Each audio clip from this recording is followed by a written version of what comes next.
Alright everyone, so I'm making this video to showcase a method which has a lot of potential to create tool-assisted speedruns of Windows games. It is a bit complicated, it uses a lot of Linux tools, but I do really think it's very powerful. I just a few days working on it, I already managed to get some proof of concept for frame advance on it.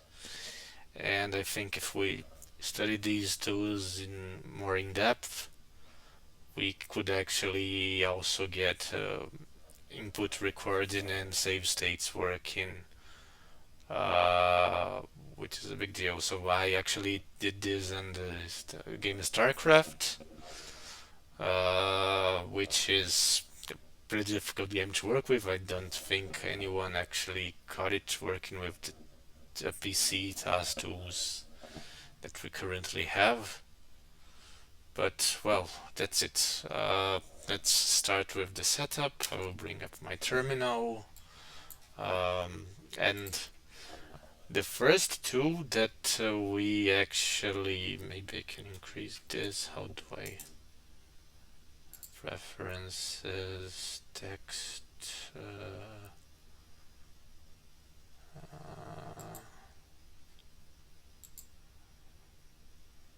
so yeah, let's increase this for the video. So the first tool that we're going to see is XVFB. And read about it here. So essentially the name is X virtual frame buffer, which is sort of a fake X server that we need to set up because we don't really want to use the real X server running on our machine because it might mess up virtualization. And the way we are going to run is it is more or less like this. So essentially this is a more bit technical stuff. This is the Unix socket that it listens to, and then this basically says there's only one screen and the number of the screen is 0, and this is the resolution and the bit depth, how many bits you use to represent a color. And we actually do pretty much similar. The only difference is that this is going to listen on socket 2 because my machine is already using socket 1 for something, I don't know what. And this resolution will be actually 640, 480 because it's the resolution that Starcraft actually runs. So we just do this and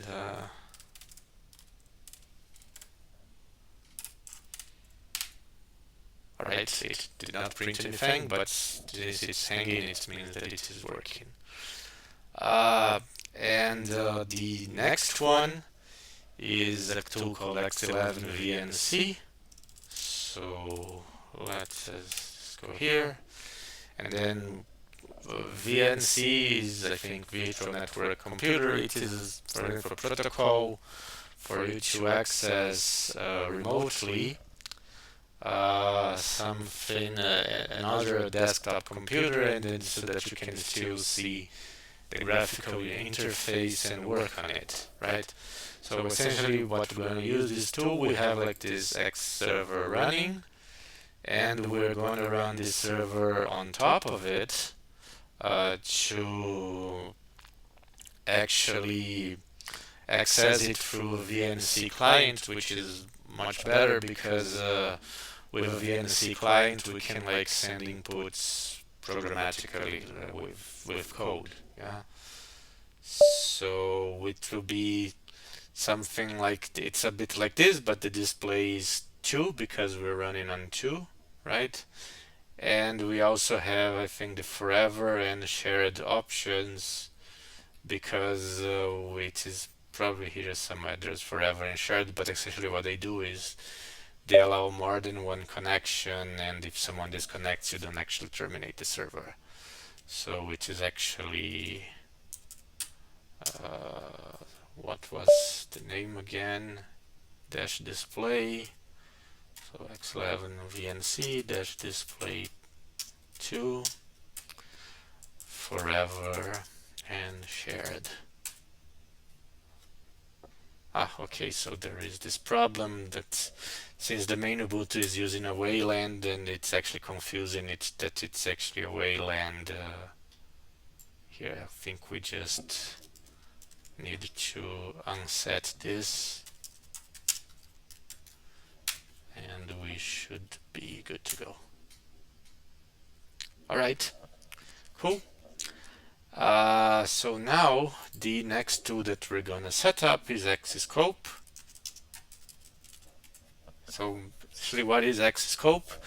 Axiscope is a proxy that you see if you have an application that uses the X11 server for the user interface.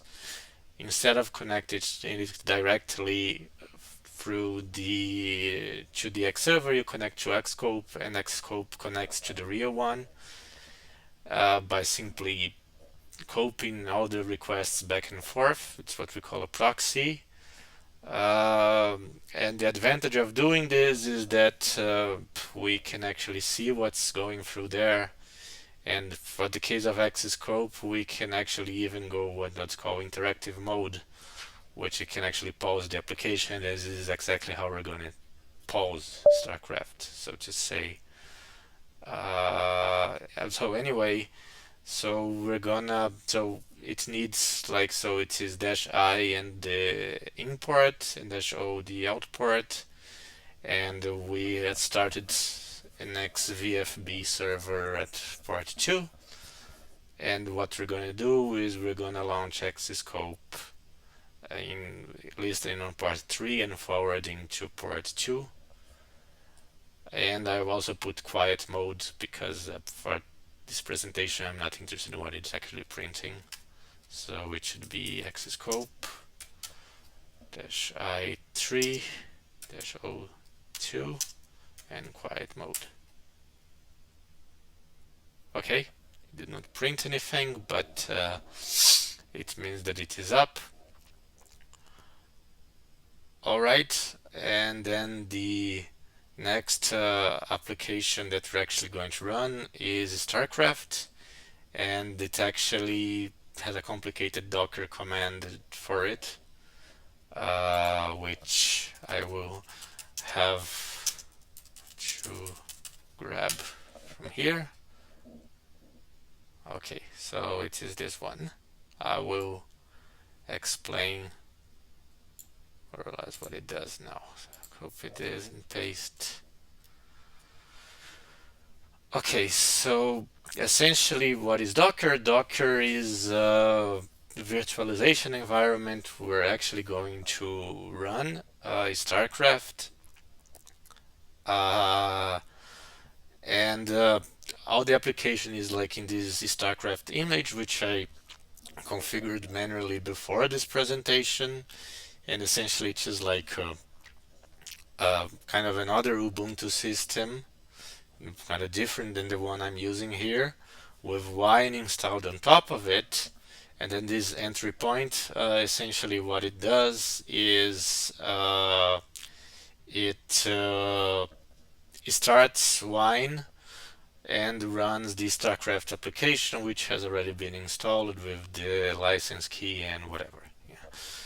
And then, and all of these complicated stuff that you see here is that are actually like opening my machine so that it actually can send the stuff to the X server that I just started, and also some audio stuff because it also needs to, the game also needs to send audio back to us, and more or less annoying things like the user needs to have a number of 1000 for all of this to work, and network none because, well, we don't want internet in the application to mess everything up. There's no need for the application to access the internet. And the important thing is here to see that the display is 3, which is coincidentally the same port that Accesscope is listening on. So if we're going to now start this, and then Starcraft should start. And then I'm not sure, I think I should be recording the audio from Starcraft. I'm listening to it right now. Not sure if you guys are listening to it, but it did start. And how do we actually see what it's doing? Well, we actually have to use another application, which is the remote desktop viewer, because if you remember, we have a VNC server, and to connect to a VNC server we need a VNC client. So I'm going to go to here, connect protocol VNC, and I'm going to input localhost and port 5900. I will put view only because I don't want to send any input from a machine to the application there. And then if I connect, it will take a while to show. And you see that the Starcraft is running, but kind of the cursor is in the center, it's not moving because I started the read only, right? And what is like the reason behind all of this setup? If I now go back to Accesscope, so it doesn't. Oh, we try to shrink this guy. It doesn't need to be so big. Okay. And the reason that we started all this is simply because if I go to the tab of Accesscope, let me reduce this one either. So where is Accesscope is here. If I send an interrupt signal Control-C to it, you see that Starcraft pauses, right? And the reason it pauses is because Accesscope is between the application and the X server that I set up, and if I pause this guy, the proxy stops sending requests, and then the thread in the Starcraft game keeps waiting for it to respond. So I essentially paused. You see, you can still hear the sound. So the sound is still running because it's probably in another thread. But anyway, usually that's not a problem, but well, it can work. And then if I hit C now, you see, it is back.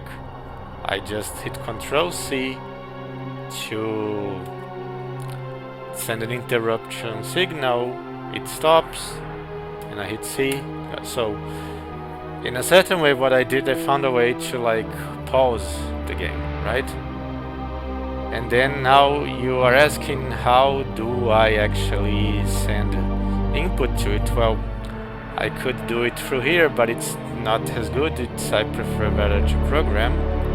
And then I will kinda like send input the way that you do with Frame Advance in a TAS emulator. So let's send interrupt signal to pause it. Okay. And then now I'll bring up another tab. And then I'll go Python 3. And then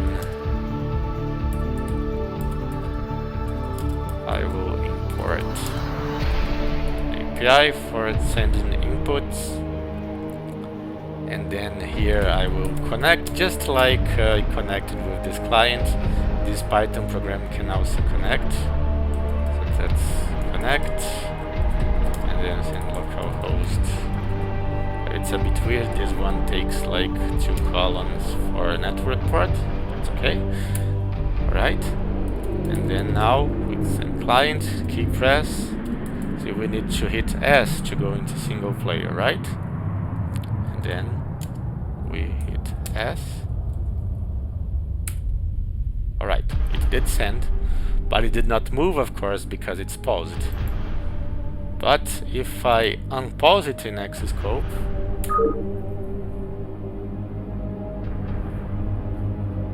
you see that it just went through. And then like I can pause it again.